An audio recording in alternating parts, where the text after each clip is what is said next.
Hello दोस्तों, स्वागत है आप सभी का विद्युत रसायन के नाम के चैप्टर के इस आखिरी वीडियो में। फ्रेंड्स, आज इस वीडियो में हम डिस्कस करेंगे विद्युत अपघटनी सेल।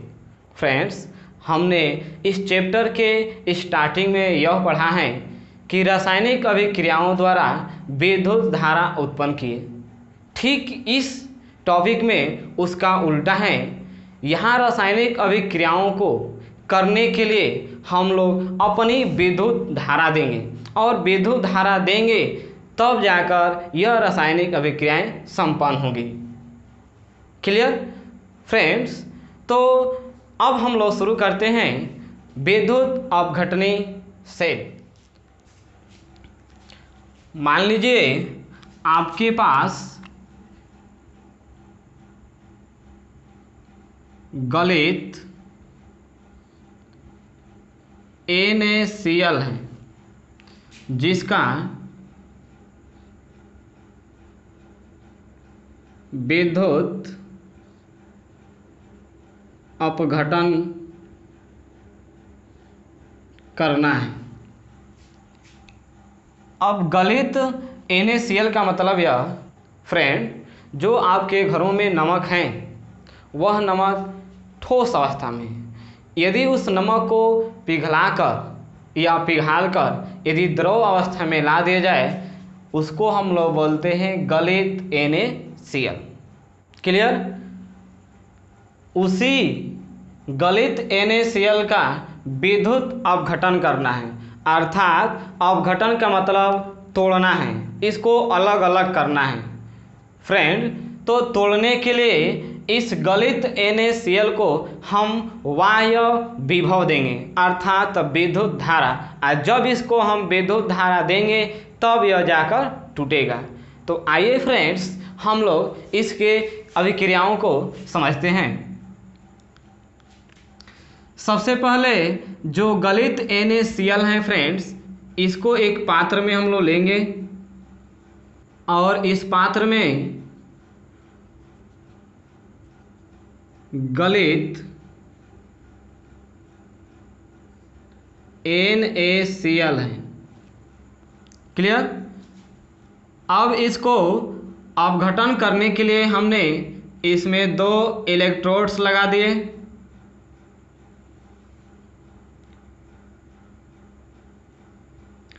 और इसको बाह्य विभव द्वारा कनेक्ट कर दिए।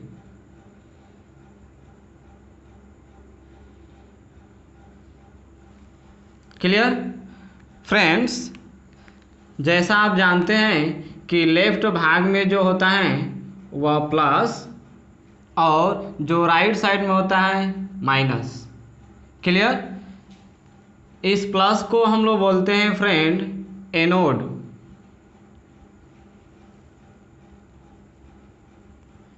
फ्रेंड्स, इस प्लस को हम लोग बोलते हैं एनोड और जो माइनस है इसको हम लोग बोलते हैं कैथोड। क्लियर? जब इसमें धारा हम प्रवाहित करते हैं, जो गलित NaCl हैं इसमें पहले से उपस्थित हैं Na प्लस आयन में और Cl माइनस आयन में।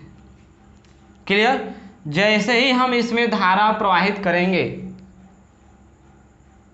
जैसे ही इसमें धारा हम प्रवाहित करेंगे अर्थात धारा हम देंगे, तब जो एनोड है, एनोड की छड़ इस ऋण आयन को अपने तरफ खींचेगी, यानी अपना बल लगाएगी। जब बल लगाएगी तो देखने को ये मिलेगा कि जो Cl माइनस है वह एनोड की तरफ जाता हुआ नजर आएगा।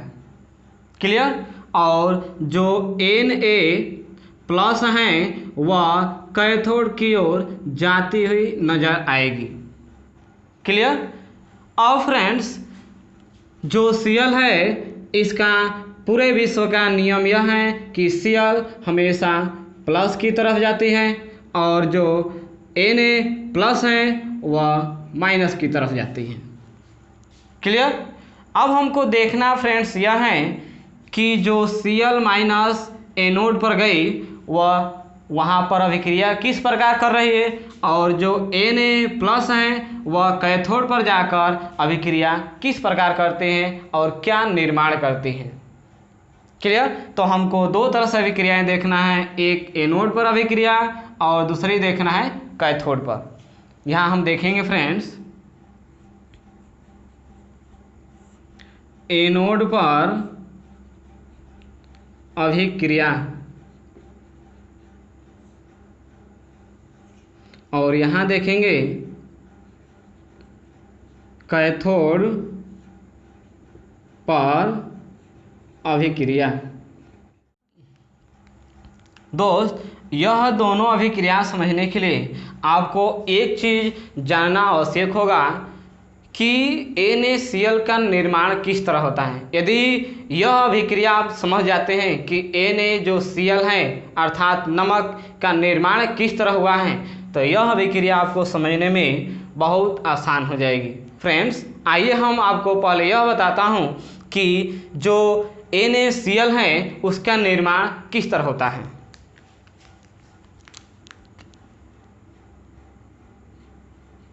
NaCl का निर्माण, फ्रेंड, Na जो Cl है इसका निर्माण करने के लिए जो सोडियम है, सबसे पहले सोडियम अपना एक इलेक्ट्रॉन त्याग करके अपने आप को बनाता है Na+, और जो क्लोरीन है यह क्लोरीन एक इलेक्ट्रॉन को ग्रहण करके अपने आप को बनाती है Cl-। क्लियर। अब जो Na+ हैं और जो Cl- हैं यह दोनों अभिक्रिया करती हैं, Na+ प्लस Cl-, और ये दोनों अभिक्रिया एक साथ करके निर्माण देती हैं NaCl का अर्थात नमक।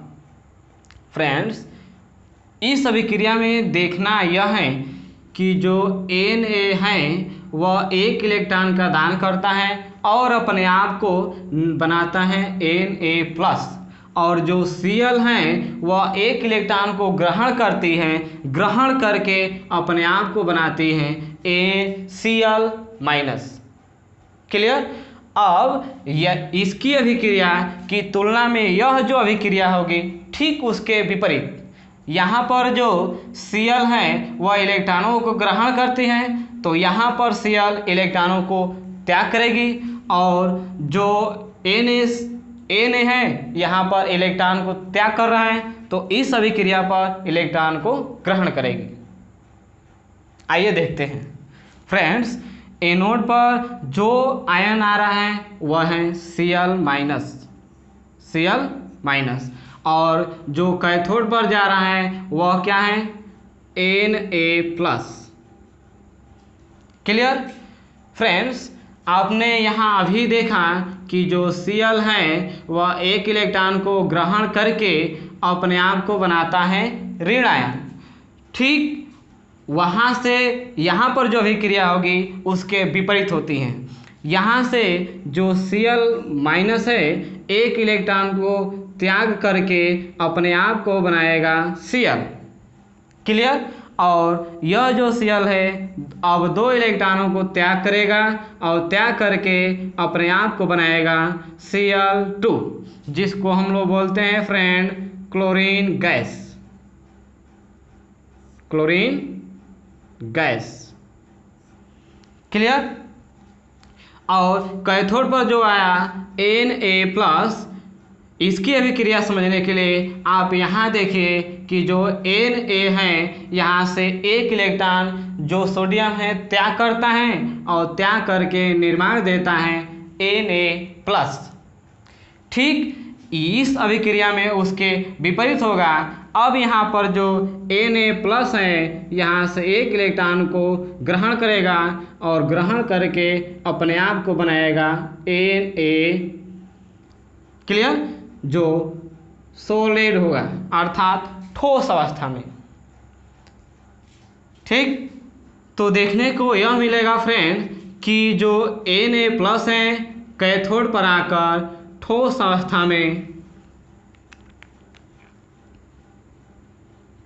अवस्था में यहाँ पर मिल जाएगा, जो प्राप्त होगा Na सॉलिड, जो धातु के रूप में होगा, मेटल। क्लियर। और जो एनोड है इस पर Cl- आकर क्लोरीन गैस का उत्पादन करेगी, जो देखने को मिलेगा Cl2 गैस। क्लियर। तो फ्रेंड्स इस विद्युत अपघटन में हमने यह देखा कि जो Cl- है एनोड पर आकर क्लोरीन गैस का उत्पादन करते हैं, और जो Na+ हैं वह कैथोड पर जाकर Na सॉलिड का निर्माण करता है। तो फ्रेंड्स विद्युत अपघटन में हम उत्पादों को भी देख लेते हैं। अपघटन के उत्पाद। फ्रेंड्स अपघटन के उत्पाद में सबसे पहले हम एनोड पर देखेंगे। एनोड पर जो बना फ्रेंड्स वह है क्लोरीन गैस, Cl2 जो गैस है। क्लियर। और जो कैथोड है इस पर देखने को यह मिल रहा है फ्रेंड्स, कैथोड कि इस पर जो Na+ है वह अभिक्रिया करके निर्माण देता है Na सॉलिड। क्लियर। जो धातु के रूप में होता है। तो इस तरह से हमने यह देखा फ्रेंड्स कि यदि हम गलित NaCl का विद्युत अपघटन करते हैं बाह्य विभव देकर या बैटरी से कनेक्ट करके, तब जो एनोड है उस पर क्लोरीन गैस का उत्पादन होता है, और जो कैथोड है उस पर Na का अर्थात सॉलिड धातु के रूप में उत्पादन करती है।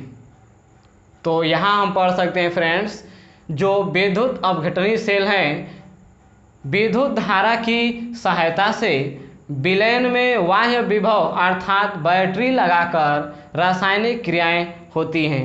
जो विद्युत अपघटनी सेल हैं फ्रेंड्स, इसमें हम इसके विलयनों को विद्युत अपघटन करने के लिए बाह्य विभव या बैटरी लगाकर रासायनिक क्रियाएं की जाती हैं। क्लियर। एक और एग्जाम्पल हम लोग लेते हैं फ्रेंड्स। यह एग्जाम्पल नंबर 1 था जो गलित NaCl था। अब हम लोग लेंगे जलीय NaCl। फ्रेंड जो दूसरा एग्जाम्पल है जलीय NaCl का विद्युत अपघटन करना है। अब जलीय NaCl क्या होता है?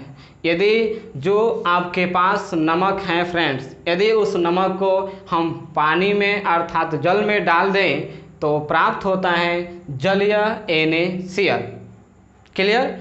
अब इसको भी हमको विद्युत अपघटन करना है, मतलब कि तोड़ना है। अब तोड़ने के लिए सबसे पहले एक पात्र लेना होगा। अब उस पात्र को लेकर उसमें 2 इलेक्ट्रोड को रखना होगा और उन दोनों इलेक्ट्रोडों को कनेक्ट करना होगा किसी बाह्य विभव से अर्थात बैटरी से। आइए देखते हैं। ये है फ्रेंड्स एक पात्र है और इस पात्र में हम लोग के पास है इस समय जलीय NaCl। क्लियर। और इसमें 2 इलेक्ट्रोड हैं।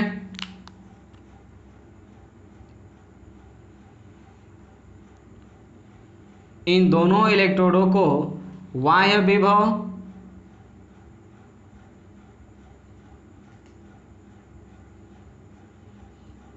विभव से जोड़ दिया गया है। क्लियर। और फ्रेंड ये जो इलेक्ट्रोड है इसको हम लोग बोलते हैं एनोड और इस इलेक्ट्रोड को बोलते हैं कैथोड। और यह जो कार्य करता है माइनस का और ये जो कार्य करते हैं प्लस का। क्लियर। जैसे ही हम इसमें धारा प्रवाहित करेंगे यह इलेक्ट्रोड यानी एनोड और कैथोड यह अपना प्रभाव दिखाएगी और अपने तरफ आयनों को आकर्षित करेगी। अब उसके तरफ आयन कौन कौन जाने वाले हैं ये पहले हम देखते हैं। फ्रेंड, ये जो जलीय विलयन है किसका, NaCl का, इसमें आयन है Na+ में, H+ में, फिर Cl- में, OH- में। इस समय इस विलयन में हम लोग के पास 4 आयन हैं। इन चारों आयनों में 2 प्लस आयन हैं, 2 माइनस आयन हैं। जैसे ही हम धारा इसमें प्रवाहित करेंगे इन चारों में रेस होगा। रेस इस प्रकार होगी कि सबसे पहले कौन आयन इन इलेक्ट्रोडों पर जाएगा। क्लियर। जो यह हम पहले मान के चलते हैं कि यह जो एनोड है यह एनोड इस पर अपना प्रभाव दिखाता है, यानी एक समान रूप से अपना बल लगाता है। जब एक समान रूप से बल लगाएगा तो प्रकृति का नियम यह है कि जब प्लस बल लगाता है तो उसके तरफ जो आयन जाता है वह ऋण आयन, और इस समय ऋण आयन 2 हैं, Cl- OH-। क्लियर। इन दोनों में से कौन सा आयन इस एनोड पर जाएगा। तो फ्रेंड्स, देखने को यह मिल रहा है कि जो Cl है वह सिंगल परमाणु है, जो OH ऋण आयन है वह 2 परमाणुओं द्वारा मिला है। इन दोनों आयनों में हल्का कौन होगा, तो आप बता सकते हैं Cl। तो जो Cl- है ये हल्का है, और हल्का होने के कारण जब यह एनोड अपना बल लगाएगा तो वह बहुत तेजी के साथ उसके तरफ आकर्षित हो जाएगा।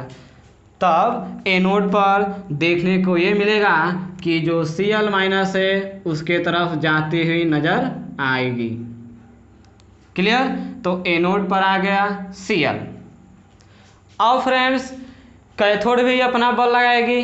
जैसे ही कैथोड अपना बल लगाएगा, अब उसका नियम यह है कि जब माइनस बल लगाता है तो उसके तरफ आने वाला जो होगा प्लस, और इस समय हम लोग के पास 2 प्लस आयन है, एक है Na+ और दूसरा है H+।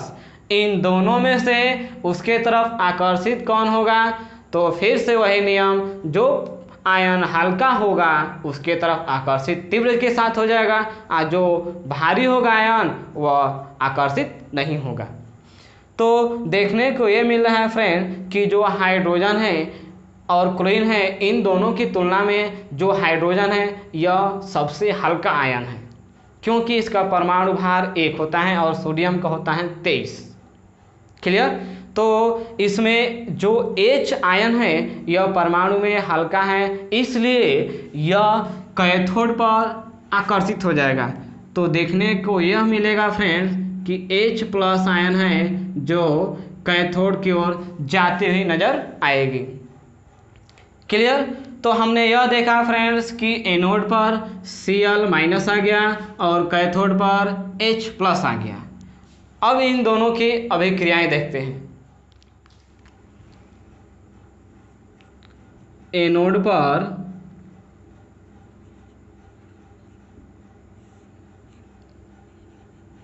अभिक्रिया और यहाँ देखेंगे कैथोड पर अभिक्रिया। क्लियर। फ्रेंड, एनोड पर कौन सा आयन आ रहा है, Cl-। जो एनोड है इस पर आ रहा है फ्रेंड्स Cl-, और जो कैथोड है इस पर जा रहा है H+। क्लियर। फ्रेंड्स, जस्ट अभी हमने बताया कि जब NaCl का निर्माण होता है तो जो क्लोरीन होता है वह 1 इलेक्ट्रॉनों को ग्रहण करके अपने आप को ऋण आयन बनाता है। ठीक उसके विपरीत यहाँ पर अभिक्रिया होगी। अब 1 इलेक्ट्रॉन को त्याग करके 1 इलेक्ट्रॉन को त्याग करके अपने आप को बनाएगी Cl। क्लियर। अब 2 इलेक्ट्रॉनों को त्याग करेगी तो यहाँ बनाएगा Cl2 जो होगा क्लोरीन गैस। क्लियर। फिर अब जो कैथोड है फ्रेंड्स, इस पर जा रहा है H+। अब H+ जैसे ही वहां जाएगा, क्लियर, वहां से वह इलेक्ट्रॉनों को ग्रहण करेगा, इलेक्ट्रॉनों को ग्रहण करेगा और इलेक्ट्रॉन को ग्रहण करके अपने आप को बनाएगा H। क्लियर। अब 2 हाइड्रोजन आयन 2 इलेक्ट्रॉनों को ग्रहण करेगा और निर्माण करेगा H2 का, जो होगा हाइड्रोजन गैस। क्लियर। तब जो देखने को यहाँ एनोड पर प्राप्त होगा फ्रेंड कि एनोड जो है यहाँ प्राप्त हो रहा है क्लोरीन गैस, तो Cl- जो आएगा इस एनोड पर अभिक्रिया करेगी और अभिक्रिया करके निर्माण करेगी Cl2 का, जो गैस होगी। क्लियर। फिर जो कैथोड है इस पर देखने को ये मिलेगा कि हाइड्रोजन यहाँ पर आएगा और ऋण आयन से अभिक्रिया करेगा और अभिक्रिया करके निर्माण करेगा हाइड्रोजन गैस का। क्लियर। अपघटन के उत्पादन, अपघटन के उत्पादन या केवल उत्पाद। फ्रेंड, अपघटन के उत्पाद में जो एनोड पर उत्पाद बन रहे हैं और जो कैथोड पर बन रहा है, ये दोनों हैं एनोड पर है क्लोरीन गैस और कैथोड पर है हाइड्रोजन गैस। क्लियर। तो इस तरह से हमने यह देखा फ्रेंड्स कि विद्युत अपघटनी में इसमें जो अभिक्रियाएं हो रही है, यदि इसको हम ऊर्जा दें अर्थात विद्युत धारा, तो यह रासायनिक अभिक्रिया करके अपने इलेक्ट्रोडों पर एनोड पर क्लोरीन गैस और जो कैथोड होगा एक पर सोडियम मेटल के रूप में प्राप्त हो रहा है और एक कैथोड पर हो रहा है हाइड्रोजन गैस। हाइड्रोजन गैस तभी होगा जब NaCl का यदि हम जलीय विलयन लेंगे, तब यदि गलित NaCl लेते हैं तो कैथोड पर सोडियम ठोस प्राप्त होगा। क्लियर। तो फ्रेंड्स, मैं आशा करता हूँ यह टॉपिक आप अच्छी तरह से समझ गए होंगे। फ्रेंड्स, अब अगला जो टॉपिक है फ्राडे का नियम। जो फ्राडे वैज्ञानिक था फ्रेंड, वह विद्युत अपघटन के मात्रात्मक पक्ष का अध्ययन किया और अध्ययन करने के बाद उसने 2 नियम का प्रतिपादन किया, फ्राडे का प्रथम नियम और फ्राडे का द्वितीय नियम। तो आइए फ्रेंड्स शुरू करते हैं फ्राडे का प्रथम नियम। फ्रेंड, जो फ्राडे वैज्ञानिक था वह फ्राडे ने विद्युत अपघटन के मात्रात्मक पक्ष का अध्ययन करके 2 महत्वपूर्ण नियम का प्रतिपादन किया। यानी जो फ्राडे वैज्ञानिक था, विद्युत अपघटन जो मैं आपको यह बताया हूँ फ्रेंड्स, यह मात्रात्मक पक्ष का मतलब यह कि एनोड पर कितना मात्रा Cl का आया और कैथोड पर कितना मात्रा H का गया, यानी हाइड्रोजन का। तो इन मात्रात्मक पक्षों का अध्ययन करके उसने 2 नियम का प्रतिपादन किया, जिनमें से हम पहले पढ़ेंगे फ्राडे का प्रथम नियम। फ्रेंड, फ्राडे का प्रथम नियम यह है, किसी विद्युत अपघटन के दौरान किसी इलेक्ट्रोड पर मुक्त हुई पदार्थ की मात्रा मतलब कि जो Cl है फ्रेंड्स, यह Cl माइनस इस एनोड पर कितना मात्रा इसका आया और जो कैथोड है इस पर जो H+ है इसकी मात्रा इस पर कितनी आई। तो इलेक्ट्रोड पर मुक्त हुई पदार्थ की मात्रा और प्रवाहित तो होने वाली विद्युत धारा की मात्रा और इसको हम कितना धारा दे रहे हैं उसकी मात्रा के समानुपातिक होता है, उसे फ्राडे का प्रथम नियम कहते हैं। फ्रेंड, यदि हम यह मानकर चलते हैं कि किसी अपघटन के दौरान किसी भी इलेक्ट्रोड पर जो मुक्त हुई पदार्थ की मात्रा यदि W मानते हैं, क्लियर, और प्रवाहित होने वाली विद्युत धारा की मात्रा जो इसको हम धारा दे रहे हैं अर्थात आवेश, यदि हम उसकी मात्रा मानते हैं Q, तब यह दोनों एक दूसरे के समानुपातिक होती हैं। फिर से समझिए, किसी भी इलेक्ट्रोडों पर मुक्त होने वाले पदार्थ की मात्रा और इसको जो धारा हम दिए अर्थात आवेश, जो आवेश हम दे रहे हैं उसकी मात्रा, यह दोनों एक दूसरे के समानुपातिक होती हैं, उसे फ्राडे का प्रथम नियम कहते हैं। फ्रेंड, जैसे ही समानुपातिक हटेगा एक नियतांक आता है Z इंटू Q। हम Z को बोलते हैं फ्रेंड विद्युत रासायनिक तुल्यांक। फिर समझिए, जो Z है फ्रेंड्स, इसको हम लोग बोलते हैं विद्युत रासायनिक तुल्यांक। क्लियर? यदि फ्रेंड्स हम Q का मान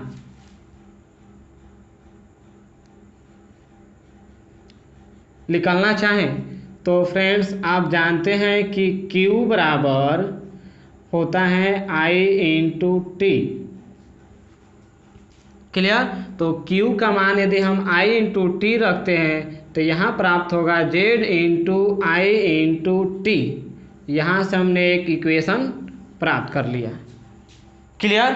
फ्रेंड, यदि हम यह मानकर चलते हैं, यदि धारा हम 1 एम्पियर का प्रवाहित करें और समय 1 सेकेंड तक, तब जो W होगा फ्रेंड्स वह Z के बराबर हो जाएगा।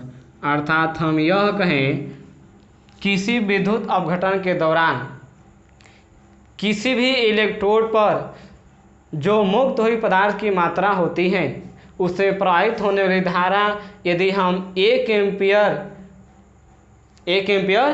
और 1 सेकेंड तक प्रवाहित करें, तब जो उस पदार्थ के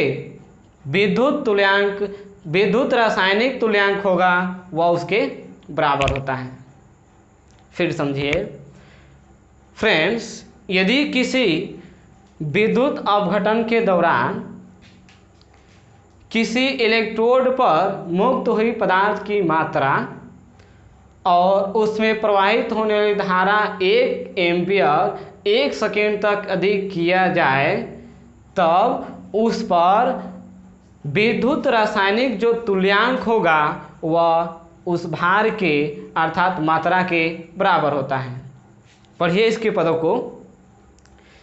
किसी विद्युत अपघट्य के विलयन में, ये एक विद्युत अपघट्य का विलयन है, उसमें 1 एम्पियर की धारा 1 सेकेंड तक प्रवाहित करने पर यदि हम इसमें 1 एम्पियर की धारा 1 सेकेंड तक प्रवाहित करें, तब इलेक्ट्रोड पर मुक्त हुई पदार्थ की मात्रा अर्थात W उस पदार्थ का विद्युत रासायनिक तुल्यांक कहलाता है, अर्थात Z के बराबर हो जाता है। क्लियर?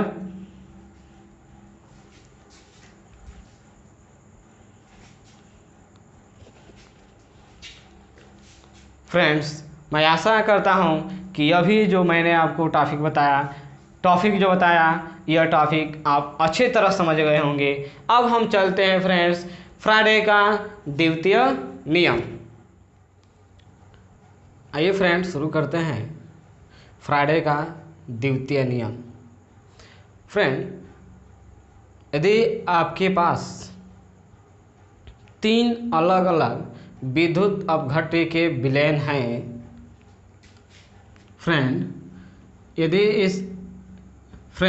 यदि इन तीनों विद्युत अपघट्य में एक समान धारा हम प्रवाहित करें t समय तक, तब इलेक्ट्रोडों पर जो मुक्त होने वाली पदार्थ की मात्रा होगी, पहले विद्युत अपघटय का W1, दूसरे विद्युत अपघटय का W2 और तीसरे विद्युत अपघटय का W3। क्लियर?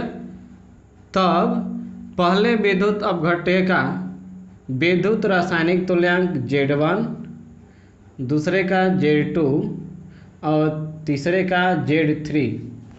क्लियर?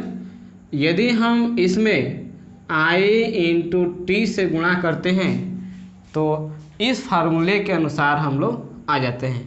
पहले से ज्ञात कर चुके हैं फ्रेंड्स, किसी एक विद्युत अपघटय के जो इलेक्ट्रोडों पर मुक्त होने वाली पदार्थ की मात्रा बराबर होता है विद्युत रासायनिक तुल्यांक इंटू धारा इंटू समय।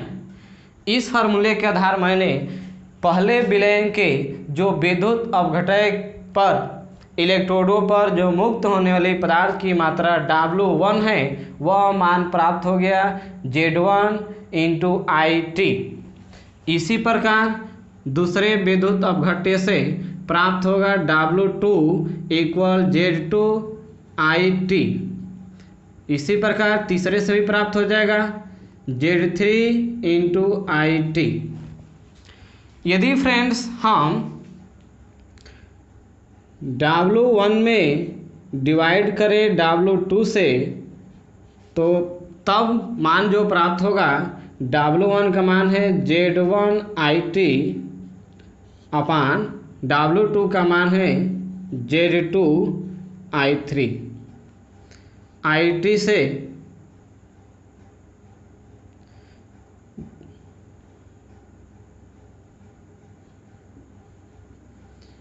Z2 IT, IT से IT कट जाएगा। यहाँ प्राप्त होगा friend W1 divide by W2 equal Z1 अपान में Z2। क्लियर?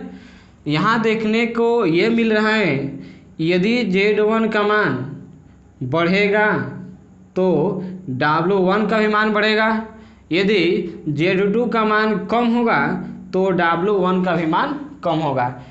इससे यह स्पष्ट हो रहा है फ्रेंड कि जो मुक्त होने वाली पदार्थ की मात्रा है और विद्युत रासायनिक तुल्यांक, यह एक दूसरे के समानुपातिक हैं, क्योंकि जब W1 का मान बढ़ रहा है, इसका मतलब कि Z1 का मान बढ़ रहा है तो उसका भी मान बढ़ रहा है, और Z2 का मान कम होगा तो W2 का भी मान कम होगा, मतलब कि यह एक दूसरे के समानुपातिक हैं। फिर यदि हम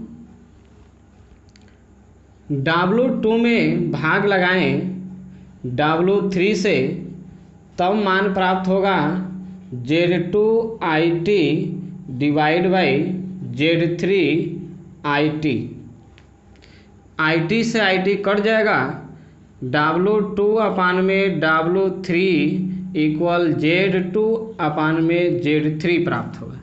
यहाँ भी यही होगा फ्रेंड्स, यदि Z2 का मान बढ़ेगा तो W2 का भी मान बढ़ेगा, क्योंकि ये दोनों मान ऊपर हैं, और Z3 का मान कम होगा तो W3 का भी मान कम होगा। इससे यह स्पष्ट होता है कि यह जो है एक दूसरे के समानुपातिक है। यदि एक मान बढ़ता है तो दूसरा मान भी बढ़ेगा, और एक मान कम होता है तो दूसरा भी कम होगा। क्लियर? तो हमने यह देखा कि यदि अलग अलग प्रकार के विद्युत अपघट्य हैं, तब भी उन इलेक्ट्रोडों पर मुक्त होने वाली जो पदार्थ की मात्रा है वह विद्युत रासायनिक तुल्यांक के भार के समानुपातिक होता है। क्लियर? यह है फ्राडे का द्वितीय नियम। आइए फ्रेंड्स, इसके लैंग्वेज को हम लिख देते हैं। इसका लैंग्वेज है, विभिन्न विद्युत अपघट्यों के लिए विलयनों में समान विद्युत धारा प्रवाहित करने पर यदि अलग अलग विद्युत अपघट्य का विलयन है और इसमें एक समान रूप से धारा समान समय तक यदि प्रवाहित करते हैं, तब इलेक्ट्रोडों पर मुक्त पदार्थ की मात्राएं, जो इलेक्ट्रोड पर मुक्त हुई पदार्थ की मात्राएं हैं W1, W2, W3, उनके विद्युत रासायनिक तुल्यांकी भारों के समानुपातिक होता है। अर्थात उनके यानी पहले विलयन का जो पहला विद्युत अपघटय का विलयन है, इसका तुल्यांकी भार W1 के समानुपातिक होता है, क्योंकि Z1 का मान बढ़ रहा है तो W1 का भी मान बढ़ रहा है। क्लियर? और दूसरे विलयन का जो मुक्त हुई पदार्थ की मात्रा है और तुल्यांकी भार, इसमें भी देखने को मिला कि यदि Z2 का मान बढ़ेगा तो W2 का ही मान बढ़ेगा। इसी प्रकार विलयन 3 का भी होगा, यदि इसका मान Z3 का मान बढ़ेगा तो W3 का ही मान बढ़ेगा, क्योंकि यह एक दूसरे के समानुपातिक होता है। तो इसको हम लिख सकते हैं फ्रेंड्स, यदि हम यह मानकर चलते हैं कि विद्युत अपघटय का जो इलेक्ट्रोडों पर मुक्त हुई पदार्थ की मात्रा है W और उनका जो तुल्यांकी भार है Z, यह एक दूसरे के समानुपातिक होता है। क्लियर? तो फ्रेंड, हमने यह देखा कि जो फ्राडे का द्वितीय नियम है, यदि हम अलग अलग विद्युत अपघट्य का विलयन लेकर यदि एक समान रूप से धारा यदि समान समय तक प्रवाहित करते हैं, तो इलेक्ट्रोडों पर मुक्त होने वाली जो पदार्थ की मात्रा होती हैं, वह उनकी मात्राएं उनके विद्युत तुल्यांकी भारों के समानुपातिक होता है, अर्थात W प्रोपोर्शनल Z। क्लियर? तो फ्रेंड्स, इस तरह से चैप्टर हुआ समाप्त। फ्रेंड्स, इस तरह से जो चैप्टर में बच गए से अब उसको फ्रेंड्स अपने लेवल से आप तैयार कर सकते हैं। जो थ्योरी है, जो समझाने वाला था फ्रेंड्स, मैंने अपने पूर्ण मन से पूरे शक्ति के साथ मैंने आपको समझाया। फ्रेंड्स, इस चैप्टर से जो प्रश्न पूछे जाने वाले हैं कुछ इस प्रकार से है, जैसे कि आप स्क्रीन पर देख रहे हैं। तो दोस्त, इन प्रश्नों को आप अच्छी तरह से अध्ययन कर लीजिएगा। क्लियर? तो दोस्त, यह वीडियो कैसा लगा कृपया नीचे दिए गए कमेंट बॉक्स में बताएं। यदि यह वीडियो अच्छा लगा तो लाइक करें, शेयर करें, कमेंट करें और अपने दोस्तों को शेयर करें। फ्रेंड्स, यदि नए सब्सक्राइबर हैं तो प्लीज़ हमारे चैनल को सब्सक्राइब करें, क्योंकि इस तरह से वीडियो मैं लेकर केमिस्ट्री का आता रहता हूँ। So guys, thanks for watching video. Press the bell icon for notification. Thank you.